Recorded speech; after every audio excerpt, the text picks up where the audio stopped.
For over 40 years, the United States and the Soviet Union were locked in a seemingly unending Cold War. Mutually assured destruction hung over the entire world. But then, amazingly, representatives of the superpowers began to talk. This is the remarkable story of how Ronald Reagan and Mikhail Gorbachev came to trust one another and broke the deadlock that had put the world on the brink of war. Trust, but verify.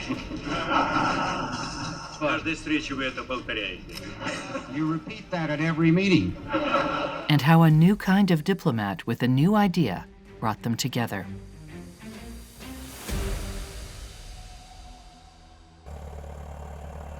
August 6, 1945.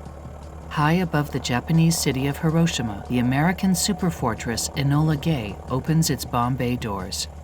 In minutes, 80,000 men, women, and children will die in the world's first atomic explosion. In days, a second atom bomb is dropped on Nagasaki. World War II comes to an end and the world enters the atomic age.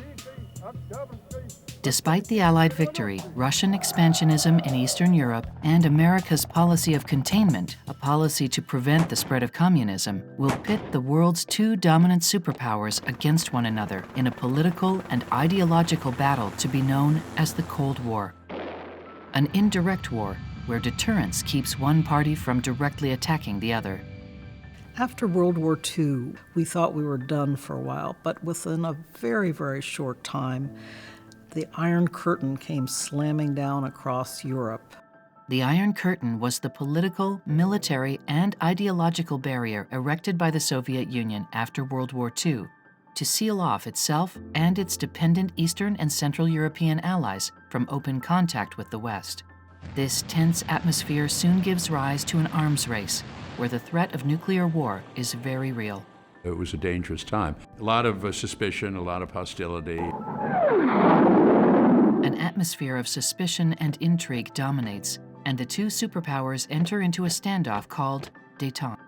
The theory of détente was, we're here, they're there, that's life. Name of the game is peaceful coexistence. Well, we wanted peaceful coexistence, but we didn't agree with the underlying concept of détente. And we had this four-part agenda: arms control, human rights, regional issues of one kind or another, and bilateral problems.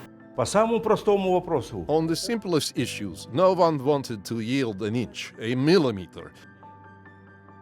If you're a person who does what you promise to do, then people can trust you and they can deal with you.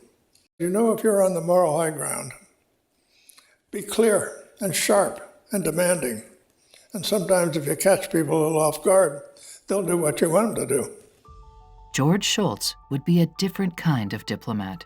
George majored in economics at Princeton, and when he graduated, he was really eager to go and fight for the United States and its allies. So he ended up in the United States Marine Corps, and that taught him a lot about the use of military force and when to use it, when it should be restrained.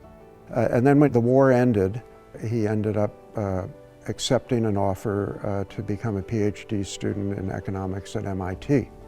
Worked briefly in the Eisenhower administration as a staff member on the Council of Economic Advisors, and then got hired by the University of Chicago to be an economics professor, and then within a few years became dean of the business school at the University of Chicago. Shultz left the University of Chicago to serve in 3 different cabinet positions within the Nixon administration. There are so few people who have held multiple cabinet positions as he did. He was director of OMB, the Office of Management and Budget. He was the Labor Secretary. He was the Treasury Secretary, culminating as Secretary of State. Just an amazing leader who could get things done in Washington. In 1973, Shultz left government to lead the international construction company Bechtel, but he wouldn't be away from Washington for long. And then in 1982, Ronald Reagan called him up. When Reagan called him, he was in London. He went into the embassy to get on a secure telephone. Before he went, he called his wife, Obie. He said, "I'm going down to the embassy to talk to President Reagan." And I think whatever it is he asked me to do, I should do.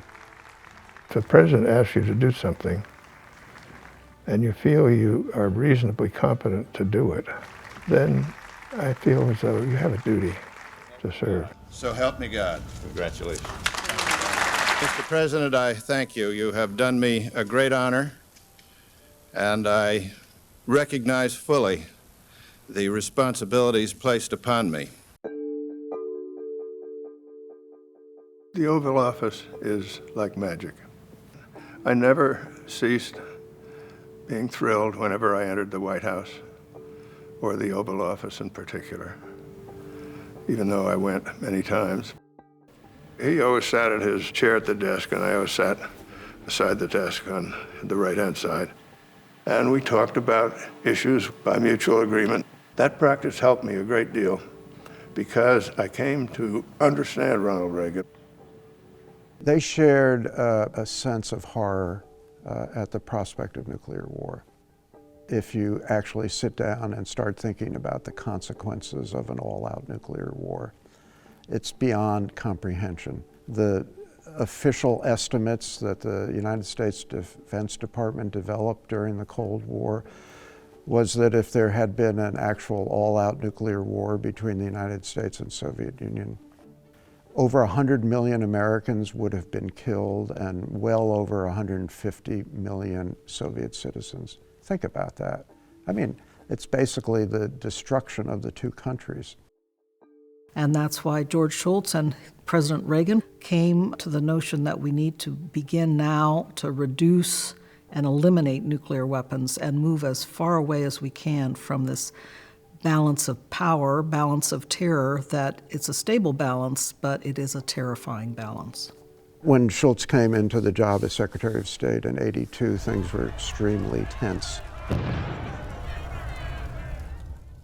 There had been a succession of elderly Soviet leaders who, within just a matter of years, all died. Brezhnev, Andropov, and Chernenko. So after the third death, George Shultz made a decision, and an important one, to go off to Moscow and attend the funeral.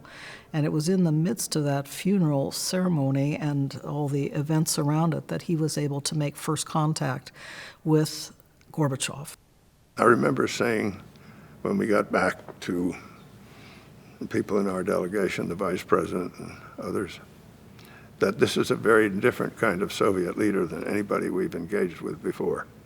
He's quicker, he's more knowledgeable about vast areas of the world, and he's going to be more formidable in many ways.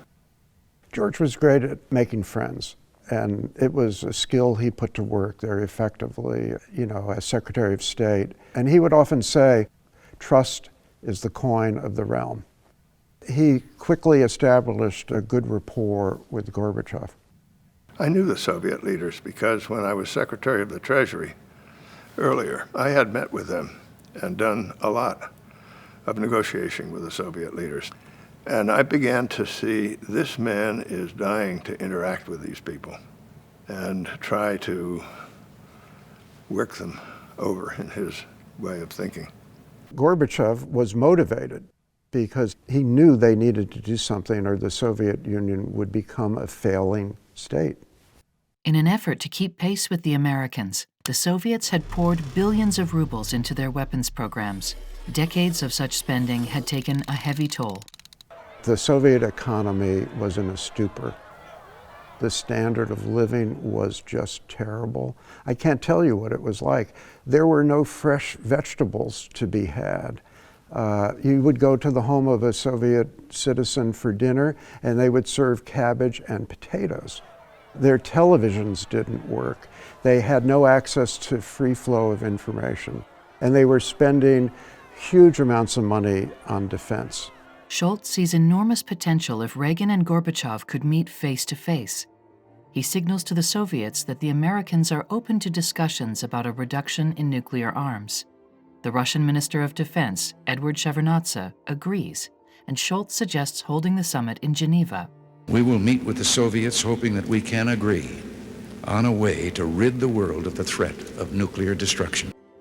One always wonders how two leaders will get along. And it's an important thing to wonder about, because if the two top leaders disagree, there's no one else you can appeal to.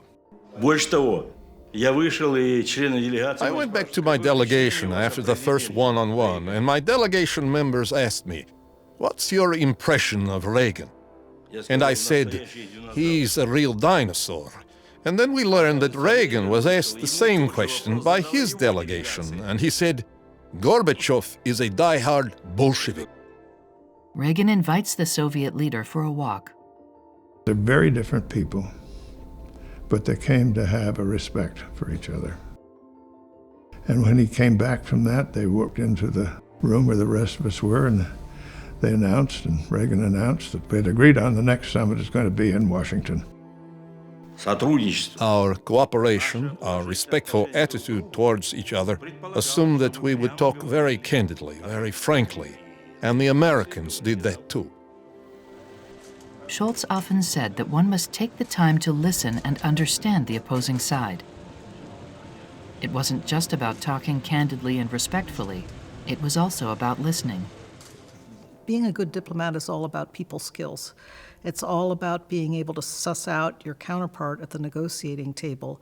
And if that person is trying to keep the door closed, trying to keep any chinks of light from escaping, then you have to work hard to try to get them to open up and show a bit of their humanity. My idea is that strength and negotiations go together. And it's right there in the Great Seal of our Republic, because there is the eagle. In one talon, the eagle is holding an olive branch. In the other, arrows. Negotiations with no strength behind them, you're going to get your head handed to you regularly, so don't do it. The Americans and the Soviets depart the historic Geneva summit, having agreed to continue their discussions at a future summit in Washington, D.C. But Gorbachev suggests a pre-summit meeting to work out details for that upcoming meeting. Reagan agrees. They will meet in Reykjavik, Iceland in October of 1986.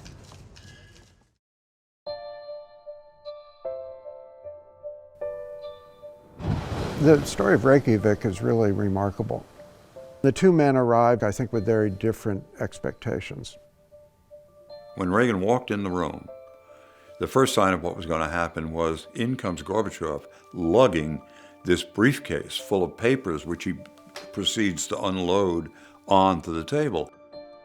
The first day, it looked like we were off to the races. But by the second day, things had cooled down because also the Russians, the Soviets, put on the table the notion of constraining the Strategic Defense Initiative, SDI.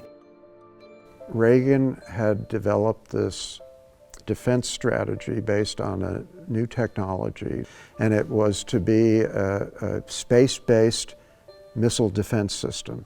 And the theory was the Soviet Union launches dozens or hundreds of intercontinental ballistic missiles. The United States has this defense system in space. It knocks out all the missiles or knocks out all the warheads coming from those missiles. It was a very appealing idea. We can prevent a nuclear attack. The trouble was it was so futuristic, it was really totally unfeasible at the time. I don't know whether he ever thought it would work. I don't think anybody else thought that it would work.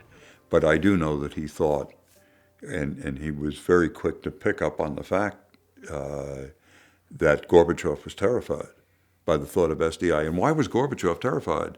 Not because he was that afraid of the Americans, but because he had no economy to match a buildup of a new weapon system.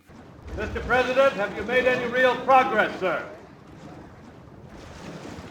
We're not through. Are you going to meet again, sir? Yes. And Gorbachev kept hammering on strategic defense, and he said to President Reagan, he said, "Mr. President, why do you need a defense against ballistic missiles if we're agreeing to abolish them?" And Gorbachev says to Reagan, "Look, you can work on this development scheme, but keep it in the laboratory for 10 years. And Reagan says, "No, I will not accept that." And the talks collapse over that issue. And I rode with the president in the car back to the embassy where he was staying. And somebody asked me why I looked tired and disappointed. And I said, because I was tired and disappointed. But if I had thought about it a little more, I'd have taken a deep breath and said, we weren't able to make closure, but we made a huge amount of progress, which we did. Gigantic. Everybody came away with conflicting views of what had happened, but in the end what had happened was Reagan and Gorbachev had stripped each other down to the essentials. And from then on, Reagan and Gorbachev trusted each other.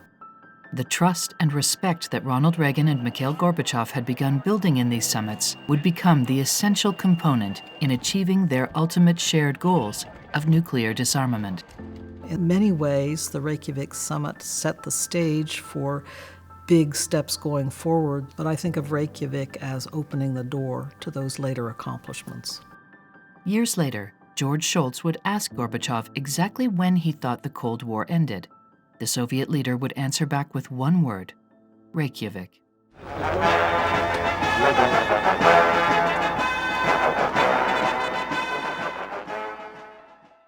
December 1987, Ronald Reagan and Mikhail Gorbachev signed the historic INF Treaty. It is the first time the Americans and the Soviets have reached an agreement eliminating an entire class of nuclear weapons.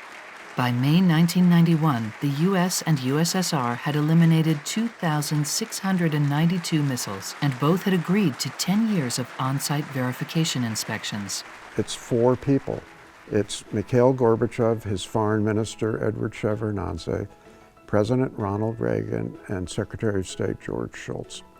And it was the quartet of those men working together that brought the Cold War to all but an end.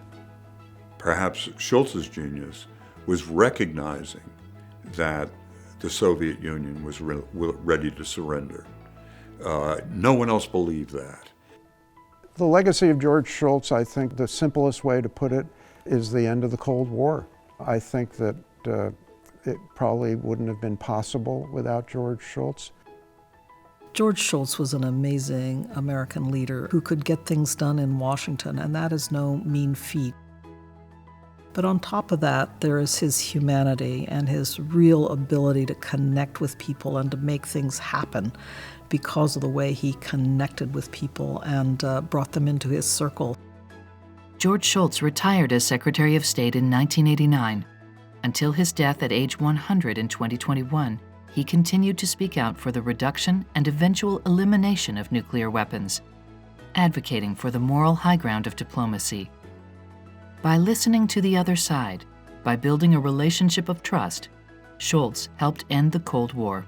How might we apply the lessons of his brand of diplomacy to today's world? You always start with ideas. And if you don't start with ideas, you get lost. But if you start with ideas, then that's sort of a compass. That gives you a sense of strategy. It gives you a sense of where you're going.